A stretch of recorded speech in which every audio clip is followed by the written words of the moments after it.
Em agosto de 1945, a Segunda Guerra Mundial estava chegando ao fim.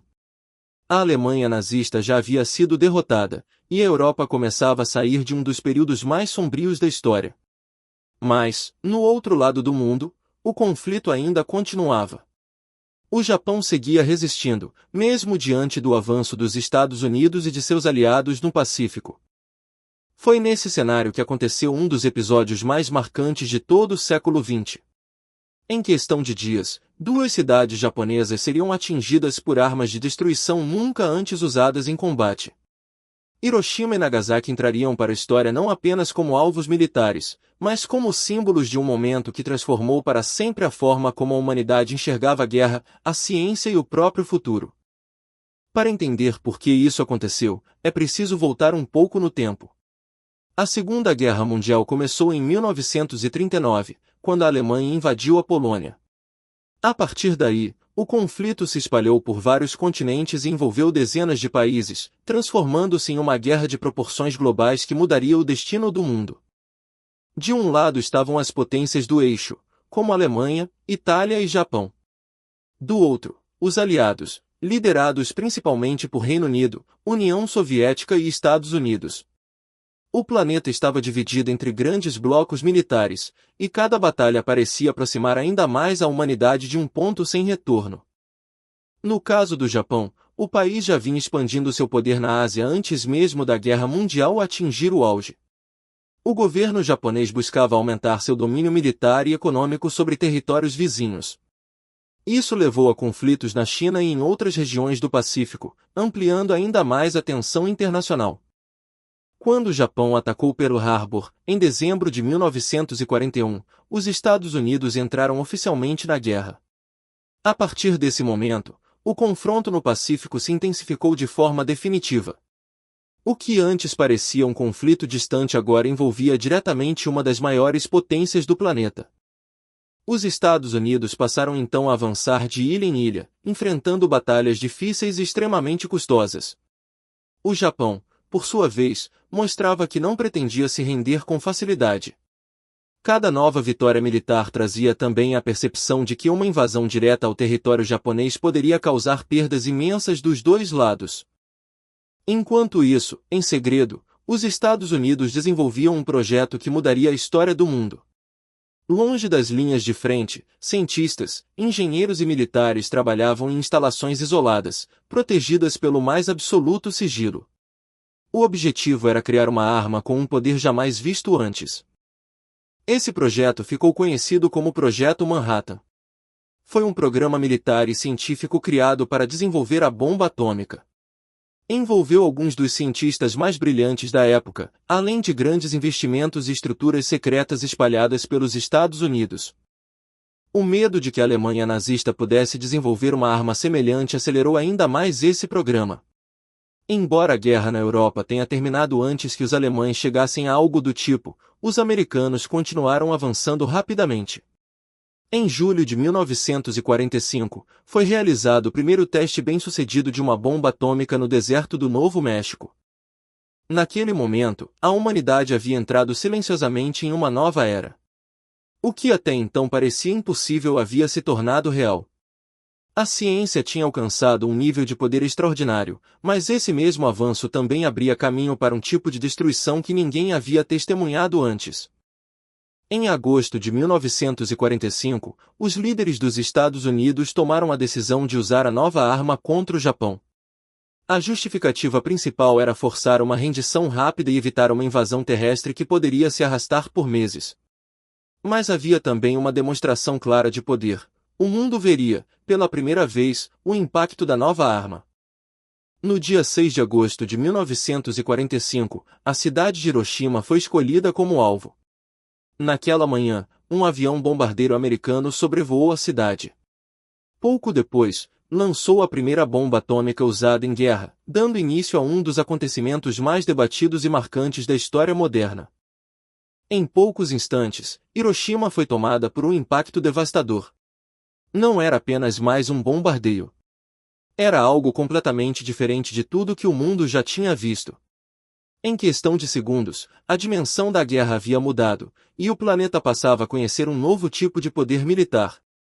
Hiroshima era uma cidade importante, com presença militar e industrial, mas também era um centro urbano cheio de vidas comuns, famílias, trabalhadores, estudantes e crianças. O ataque entrou para a história por ter atingido não apenas a estrutura da cidade, mas também a memória coletiva do Japão e do mundo. A notícia rapidamente se espalhou.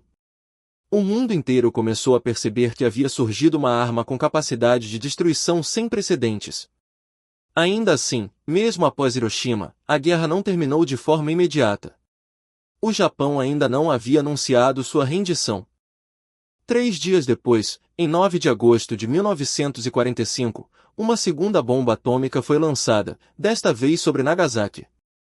Mais uma vez, o mundo presenciava o uso da nova arma.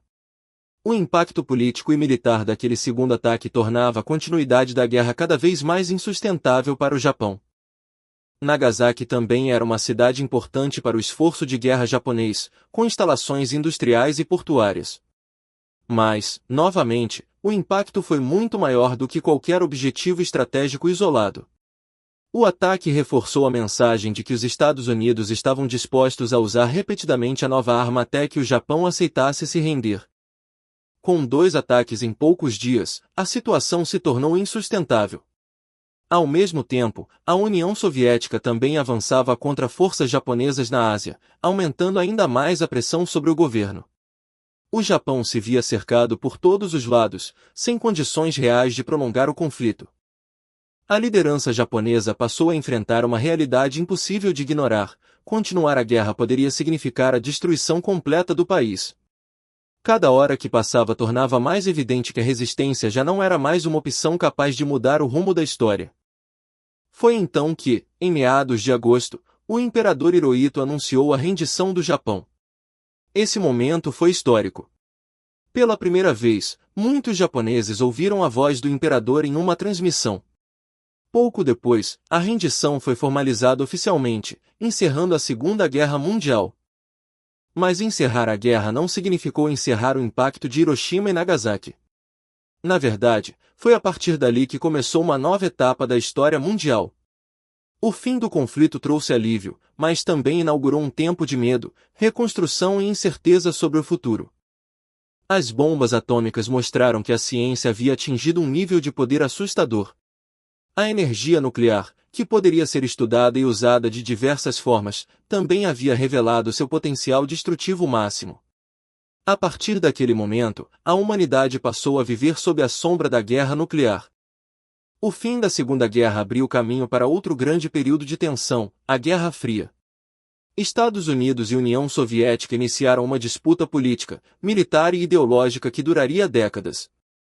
Um dos principais elementos dessa rivalidade foi justamente a corrida armamentista nuclear. Países passaram a desenvolver arsenais capazes de causar destruição em escala global. O medo de uma guerra atômica passou a fazer parte do imaginário do século XX. A sensação era de que o mundo havia vencido uma guerra, mas entrado em uma era ainda mais perigosa. Hiroshima e Nagasaki, portanto, não foram apenas 2 episódios finais da Segunda Guerra Mundial. Foram o começo de uma nova era. Esses acontecimentos deram origem a debates que continuam até hoje, envolvendo estratégia militar, moral, política internacional e os limites da destruição humana. Muitos defendem que o uso das bombas acelerou o fim da guerra e evitou uma invasão que poderia causar ainda mais mortes. Outros argumentam que o Japão já estava enfraquecido e que a demonstração de força foi desnecessária em uma escala tão extrema. Essas discussões mostram que o tema ainda provoca reflexões profundas. No Japão, a memória desses ataques se tornou parte central da identidade do pós-guerra. As cidades foram reconstruídas, memoriais foram erguidos, testemunhos foram preservados, e a lembrança daquele agosto de 1945 continua viva. Hiroshima e Nagasaki se transformaram em símbolos de paz, memória e alerta. Elas lembram que a guerra não termina apenas quando um país se rende. Suas marcas permanecem por gerações. Permanecem nas cidades reconstruídas, nas histórias contadas, nas decisões políticas futuras e no medo silencioso de que algo parecido possa acontecer novamente. Hiroshima e Nagasaki continuam sendo lembradas porque representam um limite. Um ponto da história em que o poder militar atingiu um nível nunca antes imaginado. Mais do que nomes de cidades, elas se tornaram advertências ao mundo. Advertências sobre o que acontece quando a tecnologia avança mais rápido do que a humanidade consegue lidar moralmente com ela.